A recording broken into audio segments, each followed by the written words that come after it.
Washington, D.C. was buzzing with energy. Cameras flashed, microphones clicked, and reporters huddled together like storm clouds ready to unleash lightning. The nation was tuned in for what was billed as a routine congressional hearing.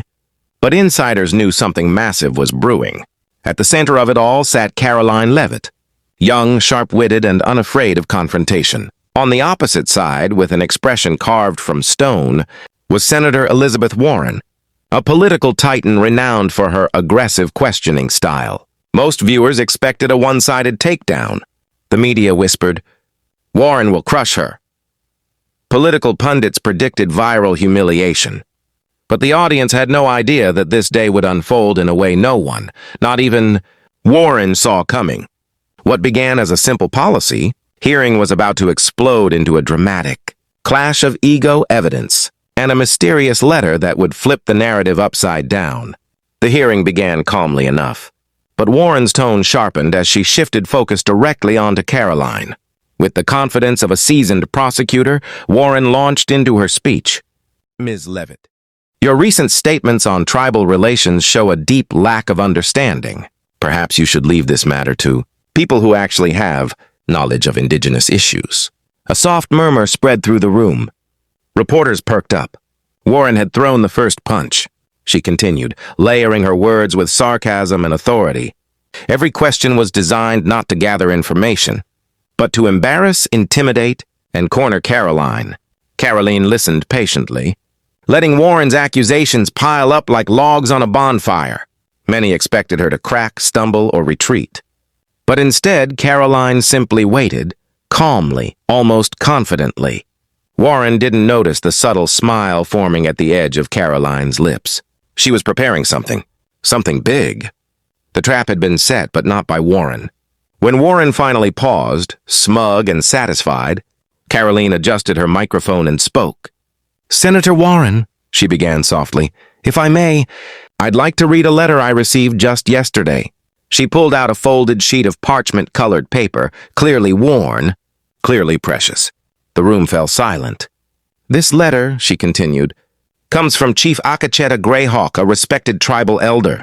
He reached out after hearing your comments about me and my supposed ignorance. But what he wrote, well, I believe the committee deserves to hear it." Karoline unfolded the paper.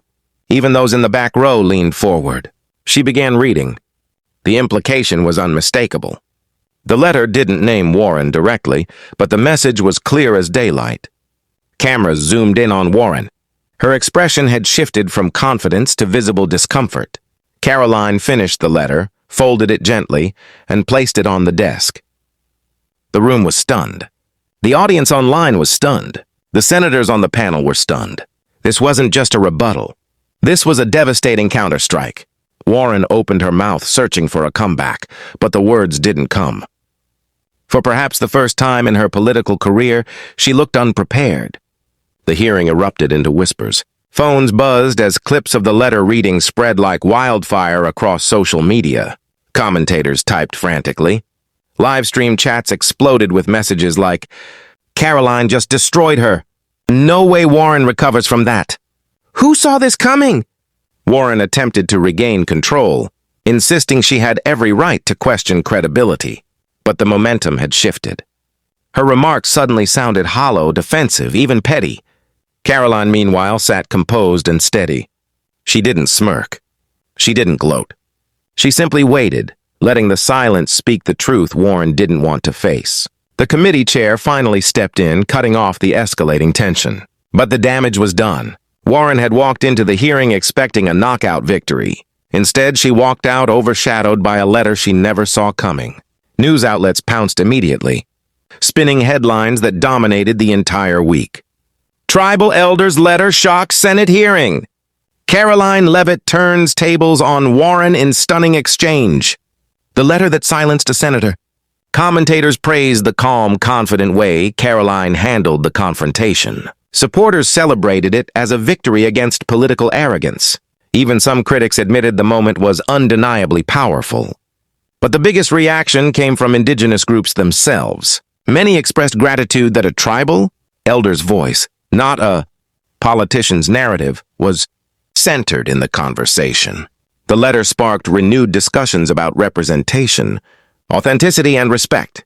Karoline's career soared. Warren's moment of dominance backfired spectacularly, and the mysterious letter from Chief Akacheta Greyhawk became a symbol of truth cutting through political noise.